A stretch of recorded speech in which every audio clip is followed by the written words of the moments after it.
Veerashaiva Lingayat youth ऑर्गनायझेशनच्या वतीने प्रभू श्रीराम यांच्या प्राण प्रतिष्ठापनानिमित्त महादेव गल्ली येथील दत्त मंदिर येथे भव्य रक्तदान शिबिर आयोजन करण्यात आले होते। या रक्तदान शिबिराचे उद्घाटन प्रभू श्रीराम यांची आरती करून करण्यात आले।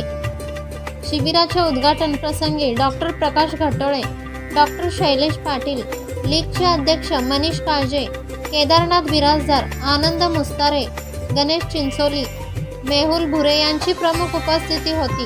या रक्तदान शिबिरामध्ये 78 जणांनी रक्तदान केले। डॉक्टर शैलेश पाटील यांनी आपल्या मनोगतमध्ये शिबिरांच्या आयोजकांचे कौतुक करून सर्व युवकांच्या सोबत नेहमी असू असे मनोगत व्यक्त केले। रक्तदान हे सर्वात श्रेष्ठ दान मानलं जातं आणि असा कार्यक्रम तुम्ही वीरशैव यूथ ऑर्गनायझेशन घेताय ही खूप चांगली गोष्ट आहे आणि आपल्याला आजकालच्या जीवनामध्ये स्ट्रेस रिलीव्ह करण्यासाठी स्पोर्ट्स खूप महत्त्वाचा आहे आणि त्याचाही तुम्ही विचार करताय आणि त्या अनुषंगाने तुम्ही क्रिकेट लीग दरवर्षी हे करताय। हा तुमचा 3रा वर्ष आहे। येणारे अजून बरेच वर्ष आहेत। तुम्हाला खूप चांगली संधी आहे।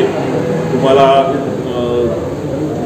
श्रीराम खूप चांगली शक्ती द्यावं आणि तुम्ही अशाच प्रकारे समाजाचं खूप सेवा करावी असं मी सर्वांना शुभेच्छा देतो। हे शिबिर यशस्वी करण्यासाठी वीरशैव लिंगायत यूथ ऑर्गनायझेशनचे अध्यक्ष गौरव जक्कापुरे, सचिव आकाश हरकुड, आनंद थळंगे, रोहित इटगी, मंजुनाथ दर्गो पाटील, तोमास शरणार्थी, गिरीश बिजर्गी यांचे सहकार्य लाभले।